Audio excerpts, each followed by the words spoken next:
Resort में विवाह नई सामाजिक बीमारी। कुछ समय पहले तक शहर के अंदर मैरिज हॉल में शादियां होने की परंपरा चली, परंतु वह दौर भी अब समाप्ति की ओर है। अब शहर से दूर महंगे रिसोर्ट में शादियां होने लगी हैं।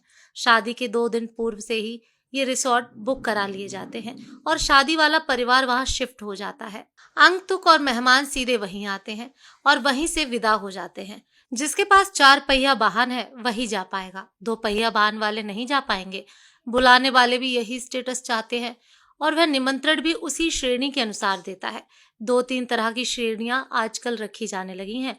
किसको सिर्फ लेडीज संगीत में बुलाना है, किसको सिर्फ रिसेप्शन में बुलाना है, किसको कॉकटेल पार्टी में बुलाना है और किस वीआईपी परिवार को इन सभी कार्यक्रमों में बुलाना है।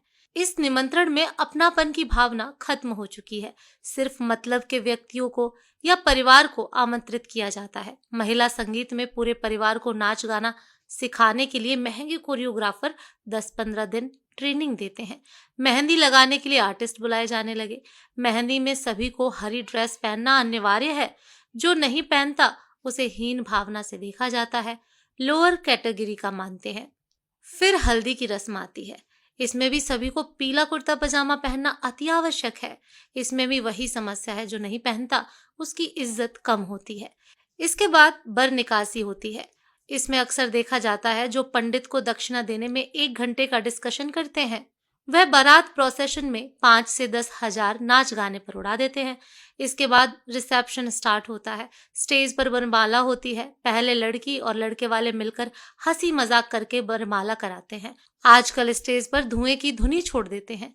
दूल्हा दुल्हन को अकेले छोड़ दिया जाता है, बाकी सबको दूर भगा दिया जाता है और फिल्मी स्टाइल में स्लो मोशन में वह एक दूसरे को वरमाला पहनाते हैं। साथ ही नकली आतिशबाजी भी होती है। स्टेज के पास एक स्क्रीन लगा रहता है, उसमें प्री वेडिंग शूट का वीडियो चलती रहती है। प्रत्येक परिवार अलग अलग कमरे में ठहरेगा, जिसके कारण दूर दराज से आए बरसों बाद रिश्तेदारों से मिलने की उत्सुकता कहीं खत्म सी हो गई है, क्योंकि सब अमीर हो गए हैं, पैसे वाले हो गए हैं। मेल मिलाप और आपसी स्नेह खत्म हो चुका है। रस्म अदायगी पर मोबाइल से बुलाए जाने पर कमरे से बाहर निकलते हैं। सब अपने को एक दूसरे से रईस समझते हैं और यही अमीरियत का दंभ उनके व्यवहार से भी झलकता है।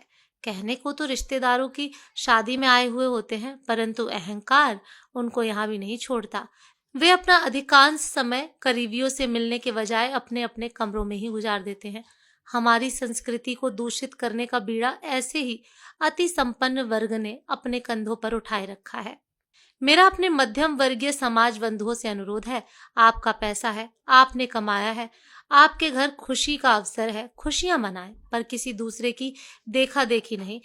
कर्ज लेकर अपने और परिवार के मान सम्मान को खत्म मत करिए। जितनी आप में क्षमता है उसी के अनुसार खर्चा करिए। 4-5 घंटे के रिसेप्शन में लोगों की जीवन भर की पूंजी लग जाती है। दिखावे की इस सामाजिक बीमारी को अब जातीय वर्ग तक ही सीमित रहने दीजिए। अपना दाम्पत्य जीवन सर उठा के स्वाभिमान के साथ शुरू करिए और खुद को, अपने परिवार और अपने समाज के लिए सार्थक बनाइए। धन्यवाद।